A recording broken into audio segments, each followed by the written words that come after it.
Assalamualaikum warahmatullahi wabarakatuh and hello everyone. My name is Ahmad Zaim Suhail bin Ahmad Mujahid and my partner Ahmad bin Hamid Haki bin Mat Azmai, and today we are going to share with you one of the topics under the law of thought, which is the forms of life. The reason why we choose this topic for today is because people nowadays may know what is the meaning of law of thought. Law of thought can be defined as some act done by a person when he has without just cause or excuse cause some action that can cause harm to another person. Even though they know what is the meaning of thought, however, some of them do not know that there are various forms of liability under the law of thoughts. Basically, the forms of liability under the law of thoughts can be divided into 6 forms, which are primary liability, vicarious liability, negligent, strict liability, actionable per se, and non-actionable per se. First is primary liability. Primary liability is a liability where a person is liable for his act or omission in breach of a legal duty. This form of liability is very common under the law of thoughts. For example, Ali commits a thought against Abu. Ali is considered as primary liable to Abu. In this situation, we can identify that Ali was the one who committed thought against Abu. So, in this case, Ali will be the one who liable for the thought, and the forms of liability will be considered as primary liability. Second is vicarious liability. Vicarious liability can be defined as a liability where a person is liable for the act or omission of another person with whom he stands in some special relationship. This form of liability actually happens in the relationship between employer and employee. For example, Salman employed Salman as a worker. In the course of his employment, Salman negligently dropped a tool on Salman's head, causing serious injury to him. In this situation, Salman is vicariously liable for Salman's act. So, in this case, we can identify that there are a special relationship between Salman and Salman, which is the relationship between employee and employee. So, even though Salman did not commit any harm to Salman's head that can cause him serious injury, Salman will still be considered as vicariously liable for Salman's act. The third form of liability is negligent.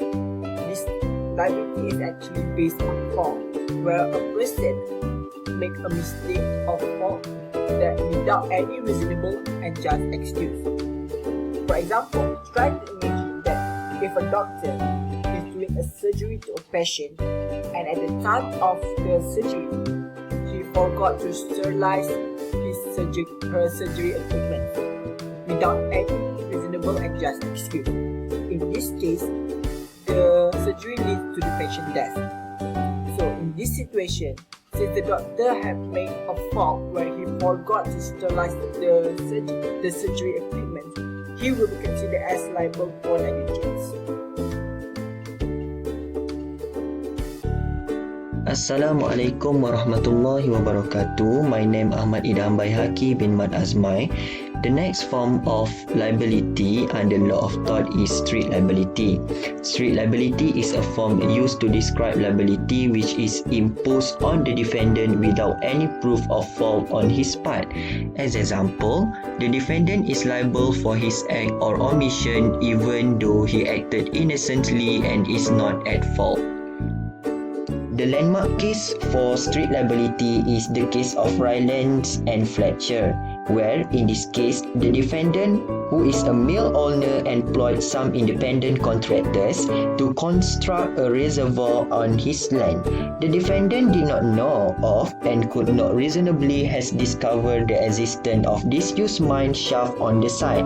When the reservoir was fulfilled, the plaintiff adjoining coal mine was flooded. Despite the absence of negligence on the part of the defendant, they were held liable by the court. So, although the defendant might have taken all reasonable precaution to avoid or minimize risks arising from his activity, he may still be found liable if the tort which has arisen falls under the category of strict liability. The fifth form of liability under law of tort is actionable per se. Actionable per se is tort where the defendant is liable without proof or actual damage caused to the plaintiff. As example, if X enters Y's house without permission, X commits trespass to land. Although it violates Y's right to the property, X did not cause Y to suffer any damage. For the last form of liability is non-actionable per se.